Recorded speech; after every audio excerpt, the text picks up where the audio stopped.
আসসালামু আলাইকুম রহমতুল্লাহ। আশা করি আল্লাহ পাকের অশেষ রহমতে আপনারা সবাই ভালো আছেন।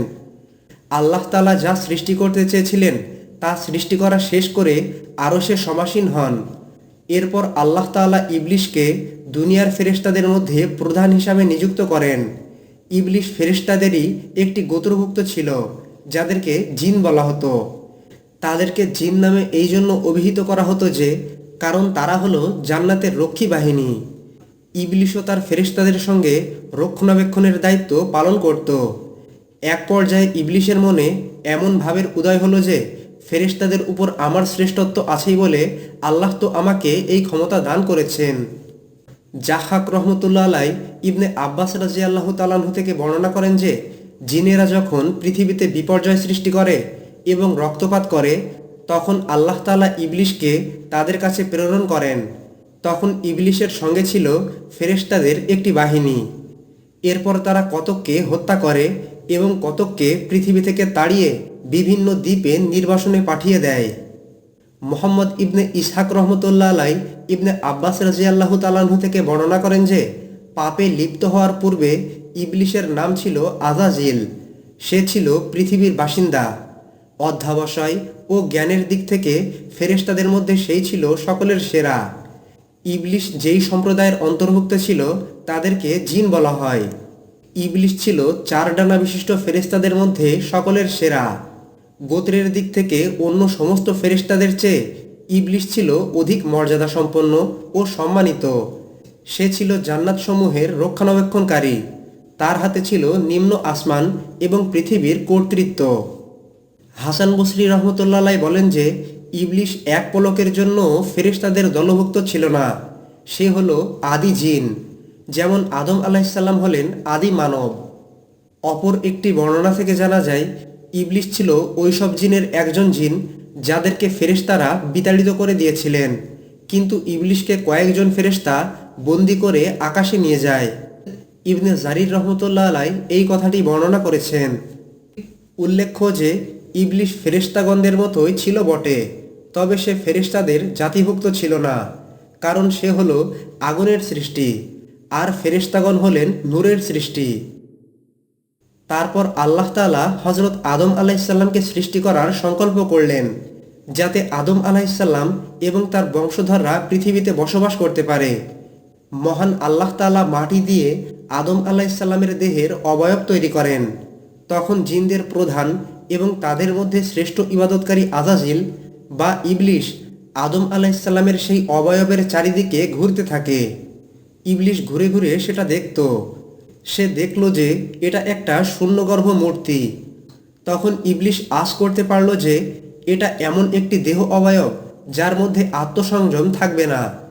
এরপর আদম আলাইহিসসালামের সেই অবয়বকে লক্ষ্য করে ইবলিশ বলল, যদি তোমার উপর আমাকে ক্ষমতা দেওয়া হয় তাহলে অবশ্যই আমি তোমাকে ধ্বংস করব, আর যদি আমার উপর তোমাকে ক্ষমতা দেওয়া হয় তাহলে আমি অবশ্যই তোমার অবাধ্যতা করব। এরপর আল্লাহ তাআলা আদম আলাইহিসসালামের মধ্যে রূহের সঞ্চার করেন এবং তাকে সিজদা করার জন্য ফেরেশতাদেরকে আদেশ দেন। তখন প্রবল হিংসাবশে ইবলিশ আদম আলাইহিসসালামকে সিজদা করা থেকে বিরত থাকে এবং বলে, আমি তার চাইতে উত্তম, কেননা তুমি আমাকে আগুন থেকে সৃষ্টি করেছ আর তাকে সৃষ্টি করেছ কাদামাটি থেকে। এভাবে ইবলিশ আল্লাহ তাআলার আদেশ অমান্য করে এবং মহাপ্রতিপালকের বিরুদ্ধে আপত্তি তোলে। সে ভুল যুক্তি প্রদর্শন করে তার প্রতিপালকের রহমত থেকে দূরে সরে যায় এবং ইবাদতের মাধ্যমে যেই সমস্ত মর্যাদা সে লাভ করেছিল সেগুলো থেকে সে বিচ্যুত হয়ে যায়। এভাবে তার সর্বাধিক প্রয়োজনের মুহূর্তে তার প্রকৃতি তাকে প্রতারিত করে এবং ইবলিশ তার মূল্যের দিকে ফিরে যায়। এই প্রসঙ্গে আল্লাহ তাআলা বলেন, তখন ফেরেশতাগণ সকলেই একত্রে সিজদা করল, কিন্তু ইবলিশ করল না। সে সিজদাকারীদের অন্তর্ভুক্ত হতে অস্বীকার করল। আল্লাহ তাআলা আরও বলেন, এবং স্মরণ করুন যখন আমি ফেরেশতাদেরকে বলেছিলাম আদমের প্রতি সিজদা করো, তখন সকলেই সিজদা করল, কেবল ইবলিশ ব্যতীত। সে জিনদের একজন, সে তার প্রতিপালকের আদেশ অমান্য করল। তবে কি তোমরা আমার পরিবর্তে তাকে এবং তার বংশধরদেরকে অভিভাবক রূপে গ্রহণ করছো? তারা তো তোমাদের শত্রু। জালিমদের এ বিনিময় কত নিকৃষ্ট। অবশেষে ইবলিশকে ঊর্ধ্ব জগৎ থেকে নামিয়ে দেয়া হয় এবং সেখানে কোনো রকম বাস করতে পারে এতটুকু স্থানও তার জন্য হারাম করে দেয়া হয়। এছাড়াও ইবলিশ অপদস্থ লাঞ্ছিত হয়ে বিতাড়িত অবস্থায় পৃথিবীতে নেমে আসে। এরই সঙ্গে তাকে এবং তার অনুসারী জিন ও মানুষদের জন্য জাহান্নামের সতর্কবাণী জানিয়ে দেওয়া হয়। কিন্তু এর সত্ত্বেও আদম সন্তানদেরকে বিভ্রান্ত করার জন্য ইবলিশ তাদের পথে ও ঘাঁটিতে সর্বশক্তি নিয়োগ করে চেষ্টা চালায়। ইবলিশ কিয়ামত পর্যন্ত আল্লাহ তাআলার কাছে অবকাশ চায় যাতে সে ঈমানদারদেরকে বিভ্রান্ত করতে পারে। ইবলিশ আল্লাহকে বলে যে, যদি আপনি আমাকে কিয়ামত দিবস পর্যন্ত সময় দেন তবে আমি সামান্য সংখ্যক ছাড়া তার বংশধরদেরকে সমূলে বিনষ্ট করে দেব। তখন আল্লাহ তাআলা ইবলিশকে বলেন, তুই চলে যা, অতঃপর তাদের মধ্যে যারা তোর অনুগামী হবে জাহান্নামী হবে তাদের সবার শাস্তি, ভরপুর শাস্তি।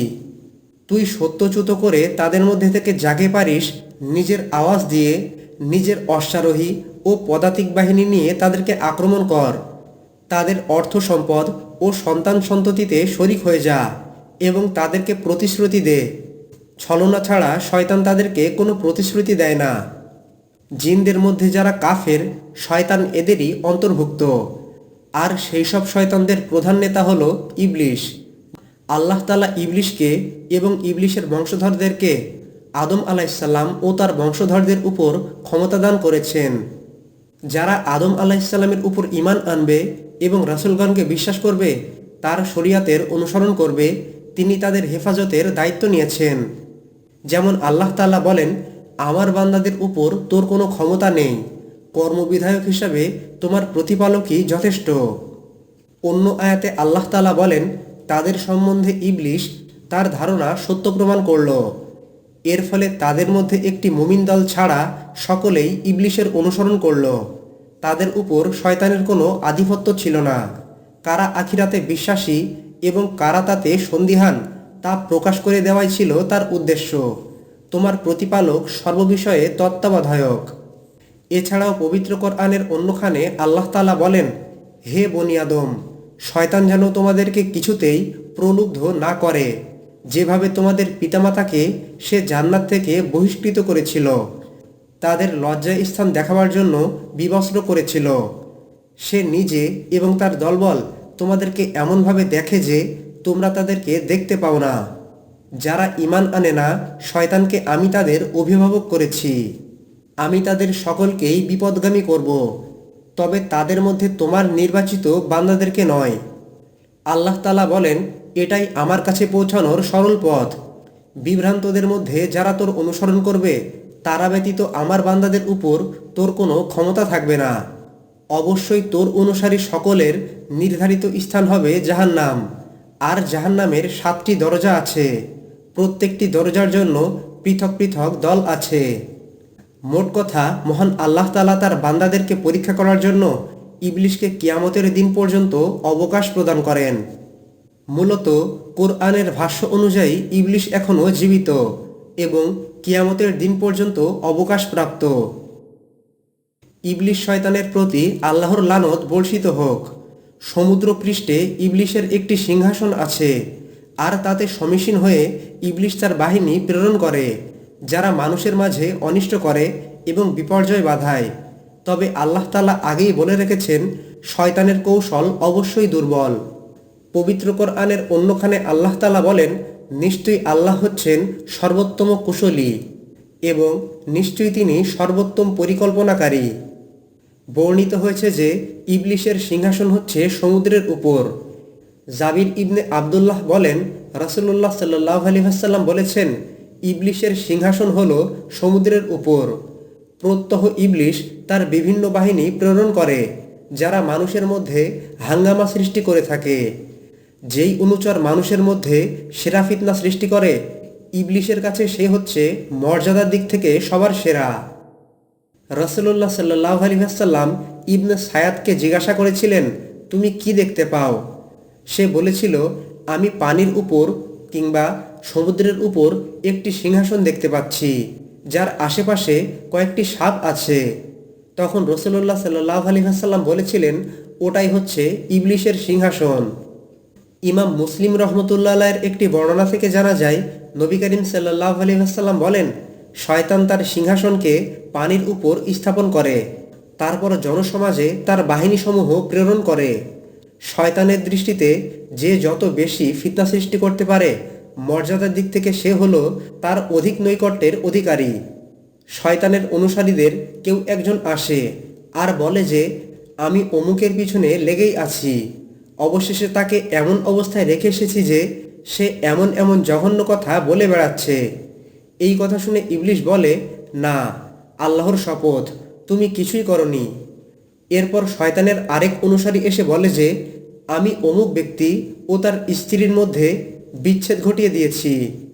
এই কথা শুনে শয়তান খুব খুশি হয় এবং তাকে কাছে টেনে নেয় আর বলে যে, তুমি কতই না উত্তম কাজ করেছো। এদিকে আল্লাহ তাআলা বিভিন্ন প্রকার অনিষ্ট, সেগুলোর মাধ্যমসমূহ এবং সেগুলোর অশুভ পরিণাম থেকে রক্ষার উপায় হিসাবে সূরা ফালাক ও সূরা নাস নামে দুইটি সূরা নাজিল করেছেন। বিশেষত সূরা নাস, যার মর্ম হল, বলো, আমি শরণ নিচ্ছি মানুষের প্রতিপালকের, মানুষের অধিপতির, মানুষের ইলাহের নিকট আত্মগোপনকারী কুমন্ত্রণাদাতার অনিষ্ট থেকে, যে কুমন্ত্রণা দেয় মানুষের অন্তরে, জিনের মধ্য থেকে অথবা মানুষের মধ্য থেকে। সহিহ বুখারী ও মুসলিমের একটি বর্ণনা থেকে জানা যায়, রাসূলুল্লাহ সাল্লাল্লাহু আলাইহি ওয়াসাল্লাম বলেছেন, শয়তান আদম সন্তানের শিরায় শিরায় চলাচল করতে থাকে। হযরত আনাস রাদিয়াল্লাহু তাআলা আনহু বলেন, রাসূলুল্লাহ সাল্লাল্লাহু আলাইহি ওয়াসাল্লাম বলেছেন, শয়তান আদম সন্তানের হৃৎপিণ্ডের উপর তার নাকের অগ্রভাগ স্থাপন করে আছে। যদি আদম সন্তান আল্লাহকে স্মরণ করে তাহলে শয়তান পিছিয়ে যায়, আর যদি সে আল্লাহকে বিস্মৃত হয় তাহলে শয়তান তার হৃদয়কে কবজা করে নেয়। এটাই হলো আত্মগোপনকারীর কুমন্ত্রণা। উল্লেখ্য যে, যেভাবে আল্লাহর জিকির অন্তর থেকে শয়তানকে বিতাড়িত করে, ঠিক সেইভাবে সেটা মানুষকে আল্লাহর কথা স্মরণ করিয়ে দেয়, ভুলে যাওয়া ব্যক্তিকেও স্মরণ করিয়ে দেয়। যেমন আল্লাহ তাআলা বলেন, যদি তুমি ভুলে যাও তবে তোমার প্রতিপালককে স্মরণ করবে। মূলত শয়তান মানুষকে ভালো কাজ থেকে ভুলিয়ে দেয়। হযরত ইউসুফ আলাইহিসসালাম যখন জেলের ভিতরে ছিলেন, তখন তিনি তার সঙ্গীকে বলেছিলেন যে, বের হওয়ার পর তুমি বাদশাহের কাছে আমার সম্পর্কে আলোচনা করবে। এরপর ইউসুফ নবীর জেলের সঙ্গী যখন মুক্ত পায়, তখন সে তার মনিব বাদশাহের কাছে ইউসুফ আলাইহিসসালামের ব্যাপারে কথা বলতে ভুলে গিয়েছিল। আর এই ভুলে যাওয়াটা ছিল শয়তানের পক্ষ থেকে। এর ফলে ইউসুফ আলাইহিসসালাম আরও কয়েক বছর কারাগারে অবরুদ্ধ থাকেন। একটি বর্ণনা থেকে জানা যায়, একদিন নবী করিম সাল্লাল্লাহু আলাইহি ওয়াসাল্লামকে নিয়ে তার গাধা হোঁচট খায়। তখন একজন বললেন, শয়তান বদনজর করেছে। তার এই কথা শুনে নবী করিম সাল্লাল্লাহু আলাইহি ওয়াসাল্লাম বললেন, শয়তান বদনজর করেছে এটা বলো না, কেননা তুমি যখন বলবে শয়তান বদনজর করেছে, তখন শয়তান গর্বিত হয়ে যাবে আর সে বলবে, আমার শক্তি দিয়ে আমি তাকে ধরাশায়ী করেছি। আর তুমি যখন বিসমিল্লাহ বলবে, তখন শয়তান ছোট হতে হতে মাছির মতো হয়ে যায়। ইবনে আব্বাস রাদিয়াল্লাহু তাআলা আনহু বলেন, এক ব্যক্তি রাসূলুল্লাহ সাল্লাল্লাহু আলাইহি ওয়াসাল্লামের কাছে এসে বলল, ইয়া রাসূলুল্লাহ, আমার মনে এমন এমন কল্পনা জাগ্রত হয় যে তা ব্যক্ত করার চাইতে আকাশ থেকে পড়ে যাওয়াই আমার কাছে শ্রেয় মনে হয়।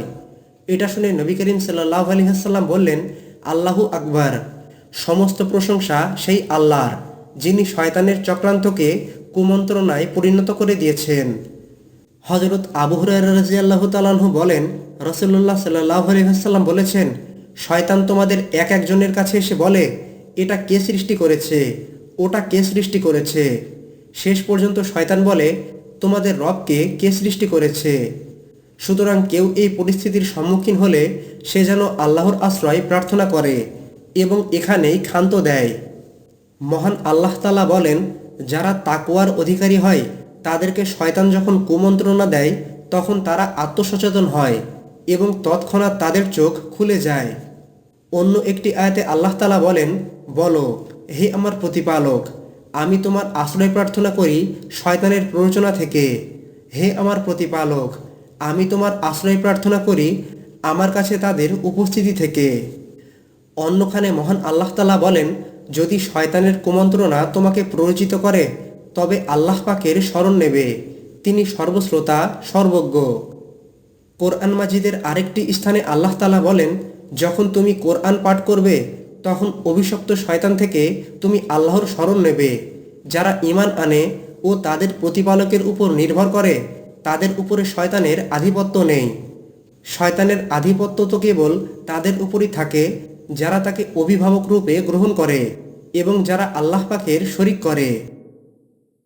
ইমাম আহমদ রহমতুল্লাহ আলাইহি বর্ণনা করেন যে আয়েশা রাদিয়াল্লাহু তাআলা আনহা বলেন, রাসূলুল্লাহ সাল্লাল্লাহু আলাইহি ওয়াসাল্লাম বলেছেন, যেই ব্যক্তি তার বাম হাতে আহার করে তার সঙ্গে শয়তান আহার করে, আর যেই ব্যক্তি তার বাম হাতে পান করে শয়তানও তার সঙ্গে পান করে।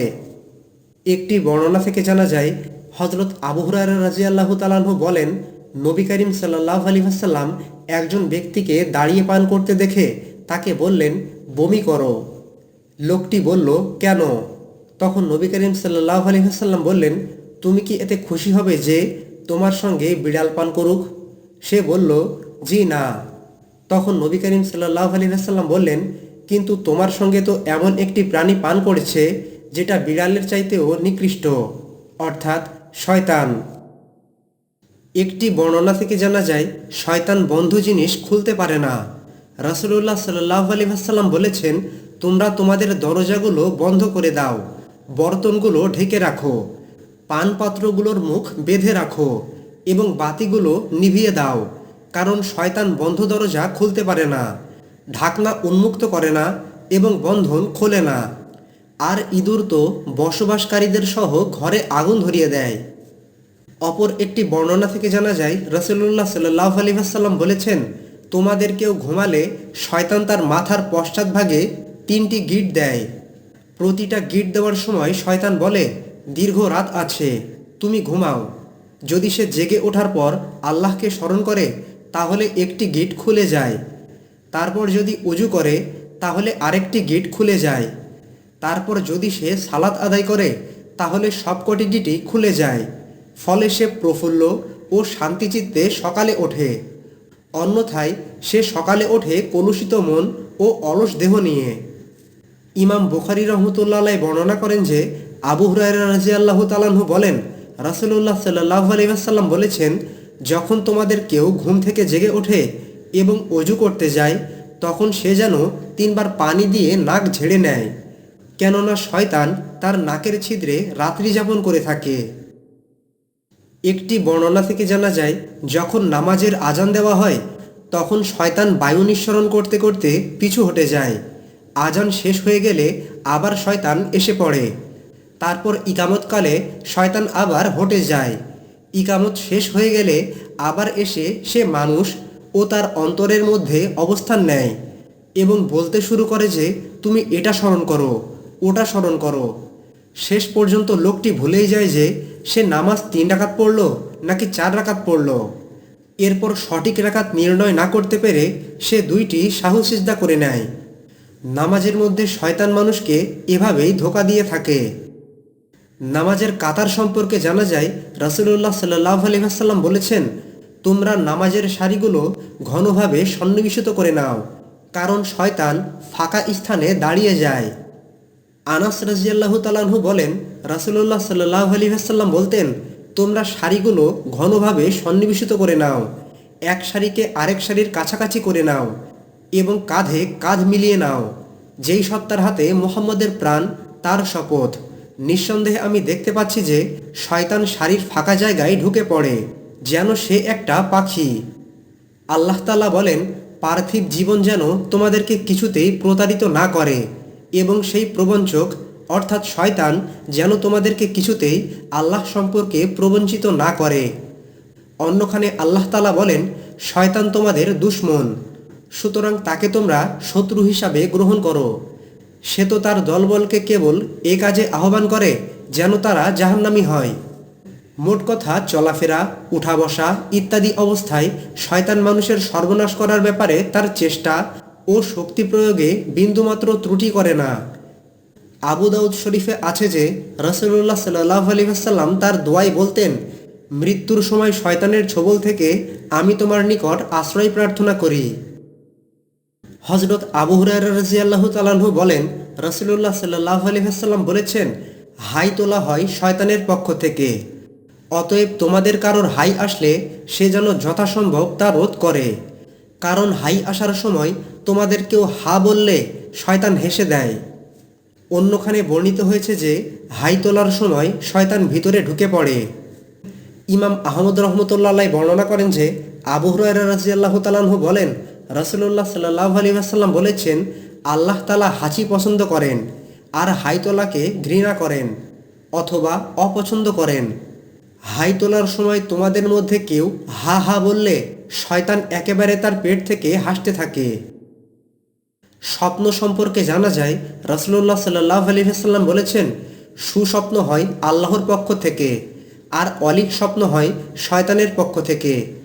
অতএব তোমাদের মধ্যে কেউ যদি ভয়ঙ্কর দুঃস্বপ্ন দেখে তাহলে সে যেন তার বাম দিকে থুতু ফেলে এবং শয়তানের অনিষ্ট থেকে আল্লাহর নিকট আশ্রয় প্রার্থনা করে, এতে সে তার অনিষ্টের হাত থেকে রক্ষা পাবে। মহান আল্লাহ তাআলা বলেন, যেই ব্যক্তি দয়াময় আল্লাহর স্মরণে বিমুখ হয় আমি তার জন্য নিয়োজিত করি এক শয়তান, তারপর সে হয় তার সহচর। শয়তানরাই মানুষকে সৎপথ থেকে বিরত রাখে, অথচ মানুষ মনে করে তারা সৎপথে পরিচালিত হচ্ছে। অবশেষে যখন সে আমার কাছে উপস্থিত হবে তখন সে শয়তানকে বলবে, হায়, আমার ও তোমার মধ্যে যদি পূর্ব ও পশ্চিমের ব্যবধান থাকতো, কত নিকৃষ্ট সহচর সে। অন্যখানে আল্লাহ তাআলা বলেন, আমি তাদের জন্য নির্ধারণ করে দিয়েছিলাম সহচর, যারা তাদের সামনে ও পিছনে যা আছে তা তাদের দৃষ্টিতে শোভন করে দেখিয়েছিল। অন্যখানে মহান আল্লাহ তাআলা বলেন, তার সহচর শয়তান বলবে, হে আমার প্রতিপালক, আমি তাকে অবাধ্য হতে প্ররোচিত করিনি, বস্তুত সে নিজেই ছিল ঘোর বিভ্রান্ত। আল্লাহ তাআলা বলবেন, আমার সামনে বাকবিতণ্ডা করো না, তোমাদেরকে তো আমি পূর্বেই সতর্ক করে দিয়েছিলাম। আমার কথার রদবদল হয় না এবং আমি আমার বান্দাদের প্রতি কোনো অবিচার করি না। একটি বর্ণনা থেকে জানা যায়, একদিন রাতে রাসূলুল্লাহ সাল্লাল্লাহু আলাইহি ওয়াসাল্লাম হযরত আয়েশা রাদিয়াল্লাহু তাআলা আনহার কাছ থেকে বের হয়ে যান। তার এভাবে চলে যাওয়ায় আয়েশা রাদিয়াল্লাহু তাআলা আনহা মনঃক্ষুণ্ণ হন। কিছুক্ষণ পর রাসূলুল্লাহ সাল্লাল্লাহু আলাইহি ওয়াসাল্লাম ফিরে এসে আয়েশা রাদিয়াল্লাহু তাআলা আনহার অবস্থা দেখে বললেন, কি ব্যাপার আয়েশা, তুমি মনঃক্ষুণ্ণ হয়েছ? তখন আয়েশা রাদিয়াল্লাহু তাআলা আনহা বলেন, আমার মতো মানুষ আপনার মতো মানুষের উপর মনঃক্ষুণ্ণ হবে না তো কি? এই কথা শুনে রাসূলুল্লাহ সাল্লাল্লাহু আলাইহি ওয়াসাল্লাম বললেন, কি ব্যাপার, তোমার শয়তানটা তোমাকে পেয়ে বসেছে নাকি? তখন আয়েশা রাদিয়াল্লাহু তাআলা আনহা বলেন, হে আল্লাহর রসুল, আমার সঙ্গে কি শয়তান আছে? রাসূলুল্লাহ সাল্লাল্লাহু আলাইহি ওয়াসাল্লাম বললেন, সব মানুষের সঙ্গেই শয়তান আছে। তখন আয়েশা রাদিয়াল্লাহু তাআলা আনহা বলেন, হে আল্লাহর রসুল, আপনার সঙ্গেও কি আছে? তখন তিনি বললেন, হ্যাঁ আছে বটে, কিন্তু আল্লাহ তাআলা তার উপর আমাকে সাহায্য করেছেন, ফলে সে অনুগত হয়ে গিয়েছে। ইবলিস সম্পর্কে সংবাদ দিতে গিয়ে আল্লাহ তাআলা বলেন, ইবলিস বলল, তুমি আমাকে শাস্তি দান করলে, এই জন্য আমিও তোমার সরল পথে মানুষের জন্য নিশ্চয়ই ওত পেতে থাকব। তারপর আমি তাদের কাছে আসবই তাদের সামনে, পিছনে, ডান ও বাম দিক থেকে, এবং তুমি তাদের অধিকাংশকে কৃতজ্ঞ পাবে না। রাসূলুল্লাহ সাল্লাল্লাহু আলাইহি ওয়াসাল্লাম শয়তানের ধোঁকা থেকে বেঁচে থাকতে আল্লাহ তাআলার কাছে দোয়া চাইতেন। মূলত আমাদেরও শয়তানের ধোঁকা থেকে বেঁচে থাকার জন্য বেশি বেশি দরুদ ও ইস্তেগফার পাঠ করতে হবে, আর আল্লাহ তাআলার কাছে শয়তানের ধোঁকা ও কুমন্ত্রণা থেকে বেঁচে থাকার জন্য দোয়া চাইতে হবে। ইবলিস শয়তানের আশ্চর্য জীবন কাহিনী জেনে আশা করি আপনারা অনেক উপকৃত হয়েছেন। কোরআন সুন্নাহের রেফারেন্স সহ প্রতিনিয়ত ইসলামিক ভিডিও পেতে আমাদের চ্যানেলের সঙ্গে সংযুক্ত থাকুন। আসসালামু আলাইকুম ওয়া রাহমাতুল্লাহি ওয়া বারাকাতুহু।